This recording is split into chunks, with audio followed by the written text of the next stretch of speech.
السلام عليكم ورحمة الله وبركاته. بسم الله والصلاة والسلام على رسول الله وعلى آله وصحبه أجمعين. أما بعد, Assalamu alaikum wa rahmatullahi wa barakatuh. Chers frères et sœurs, nous remercions Allah subhanahu wa ta'ala de nous avoir permis d'être en vie aujourd'hui. Et nous prions, nous demandons et nous invoquons Allah subhanahu wa ta'ala, Jalla jalaluhu, azza wa jalla, jalla thana'uhu, de prier ou bien de faire descendre son salut et sa paix sur notre humble messager Muhammad sallallahu alayhi wa sallam, ainsi que ses compagnons qui ont suivi ses traces, sa famille qui ont cru en lui et chaque musulman qui suivra son droit chemin. Qu'Allah subhanahu wa ta'ala déverse sur nous sa miséricorde. Amin. Chers frères et sœurs, je suis ravi encore d'être avec vous virtuellement comme d'habitude. Et Inch'Allah, nous allons parler aujourd'hui d'un autre sujet, un sujet très capital et un sujet qui, cette vidéo, tout un chacun de nous doit regarder cette vidéo-là. Cette vidéo, aucune personne ne doit rater cette vidéo. Que ce soit un visiteur inconnu sur notre chaîne, que ce soit un abonné sur notre chaîne, que ce soit un ami, un parent, un proche parent, tout le monde doit regarder cette vidéo. C'est parce que cette vidéo nous parle tous. Moi, je suis dedans, tu es dedans, nous tous, nous sommes concernés par ce sujet en tant que musulmans. Et comme d'habitude encore, nous allons parler d'un autre hadith, nous allons réciter l'hadith. Après la récitation, nous allons essayer d'expliquer par la grâce d'Allah, Inch'Allah. Et nous allons tirer maintenant les bénéfices des paroles du saint prophète sallallahu alayhi wa sallam. Je cite l'hadith et je vous reviens. Bismillahir Rahmanir Rahim. عن أبي يعلى شداد بن أوس رضي الله عنه عن النبي صلى الله عليه وسلم قال: الكيس من دان نفسه وعمل لما بعد الموت والعاجز من أتبع نفسه هواها وتمنى على الله. رواه الترمذي وقال حديث حسن. وقال الترمذي وغيره من العلماء معنى دان نفسه يعني حاسبها. طيب, nous avons acheté le hadith. Je vais expliquer le hadith en français et maintenant on revient pour la dissertation, si on peut le dire ainsi. D'après Abi Ya'la Shaddad bin Aus, le noble compagnon, l'agrément d'Allah sur lui, Ani Nabi sallallahu alayhi wa sallam qala, d'après lui, le prophète sallallahu alayhi wa sallam a dit: Al-Kayyisu man dana nafsa. Al-Kayyisu, ici, c'est l'intelligent, man dana nafsa. C'est celui qui il s'interroge lui-même. On appelle ça l'introspection, si on peut le dire aussi. Et il se questionne lui-même. Et après avoir questionné, après avoir jugé sa propre personne, il œuvre pour l'au-delà, c'est-à-dire ce qui est après la mort. Ce qui vient après la mort, c'est quoi? C'est l'au-delà. Vous voyez, maintenant, le contraire de l'intelligence, c'est qui? C'est l'impuissant, l'ignorant. L'impuissant ici, man atba'a nafsahu hawaha, celui qui suit ses propres désirs. Voilà, lui il est là, il suit ses propres désirs. Na'udhu billah an zalik. Wa tamanna 'ala Allahi al-amani, et il a de l'espoir venant d'Allah, c'est-à-dire il ne travaille pas, hein, il n'œuvre pas pour l'au-delà, son au-delà, et il dit que non, Inch'Allah, Allah va me pardonner, Inch'Allah. Il souhaite, ou bien comment je peux vous expliquer, c'est-à-dire La personne ne travaille pas, il ne s'interroge pas, il ne se soucie de la vie, de l'au-delà. Il est là seulement, il suit ses propres désirs. Et il dit, Inch'Allah, si Dieu le veut, Inna Allah Ghafur Rahim. Et le hadith est rapporté par notre imam Tirmidhi. Imam Tirmidhi. Qu'Allah lui fasse miséricorde. Amin. Maintenant, nous avons cité l'hadith. Et hadith, notre imam Tirmidhi dit que l'hadith est Hassan. Hassan, c'est-à-dire c'est un bon hadith. L'hadith sent bon. Et on doit travailler ou bien on doit mettre en application ce hadith parce que c'est un hadith Hassan. Maintenant, si vous me le permettez, par la grâce d'Allah, tout d'abord et après cela, avec toute humilité, nous allons donner ce que nous pouvons donner concernant ce hadith. Chers frères et sœurs, la vie d'ici-bas, en arabe, il y a les poètes qui disent Ad-dunya daru mamar wal akhirah daru maqar fakhudhu min mamarikum li maqarikum. Ouais. La vie d'ici-bas, c'est une vie éphémère, très éphémère. Malheureusement, c'est une vie très éphémère. Et l'au-delà, c'est la vie éternelle.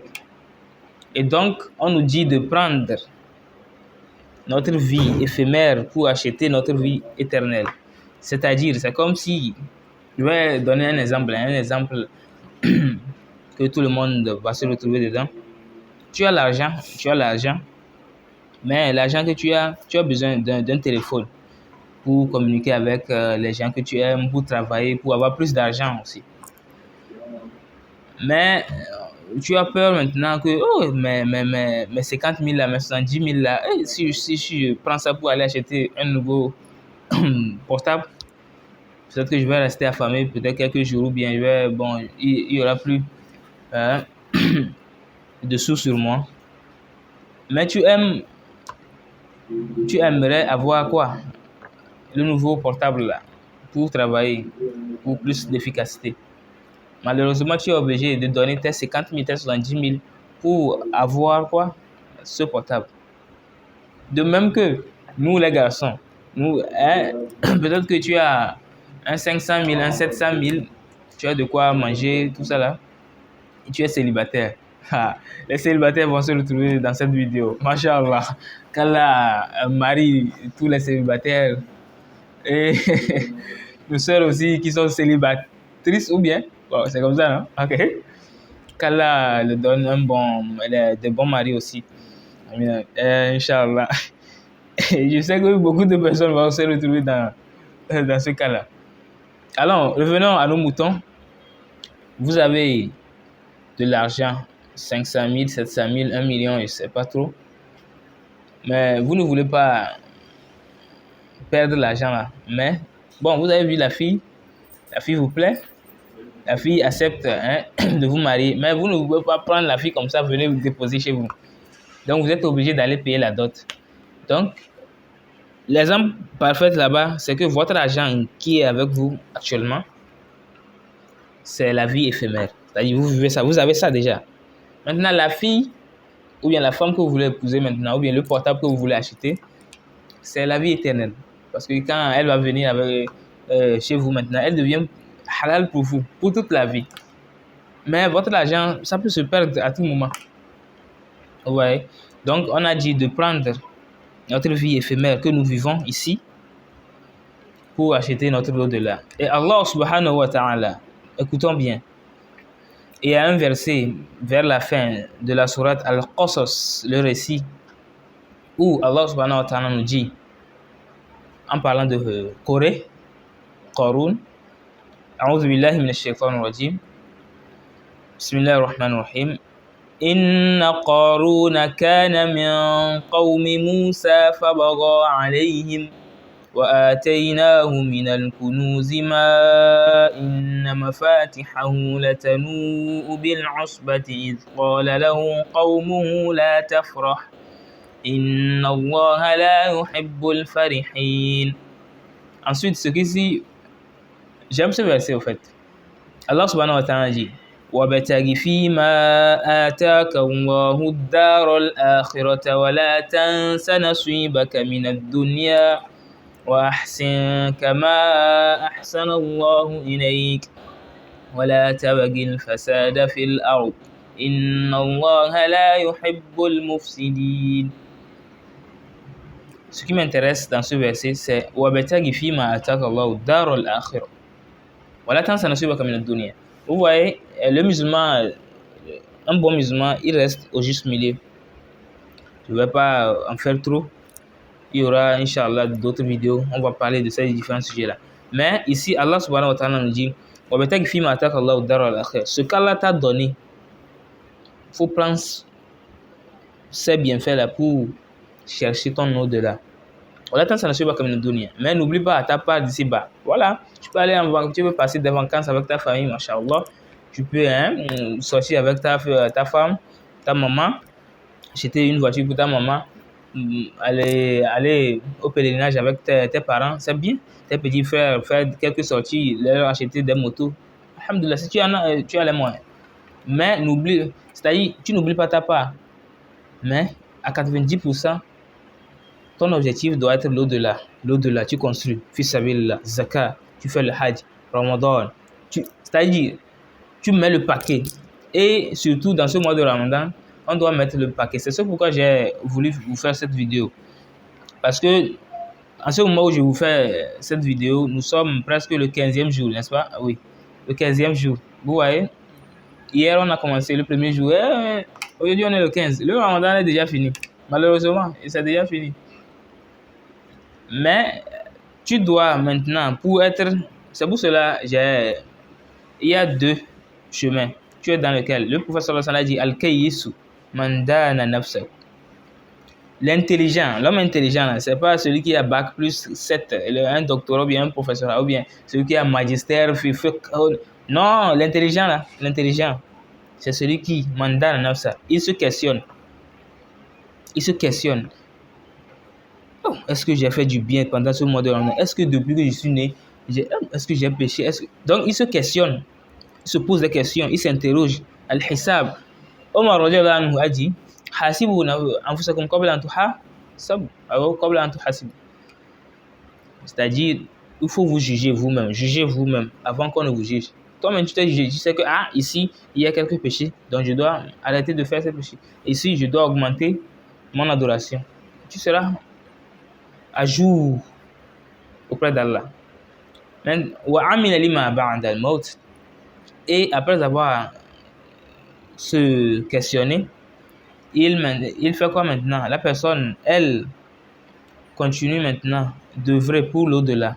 Elle met le paquet, elle jeûne, elle fait les sodokotes, elle prie des prières surrogatoires, elle obéit à ses parents. C'est-à-dire, il fait tout ce qui est bon et délaisse le mauvais ou bien l'interdit.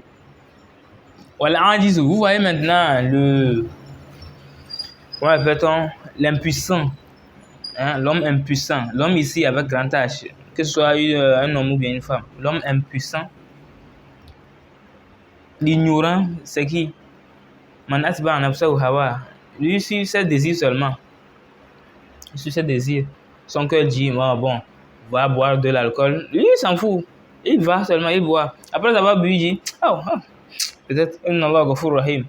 Le même verset que nous citons, Inna Allah Ghafur Rahim, là, il y a dans le même verset, ce même verset dit, Inna Allah Shadidul Inqab aussi. Shadidul Inqab est là-bas.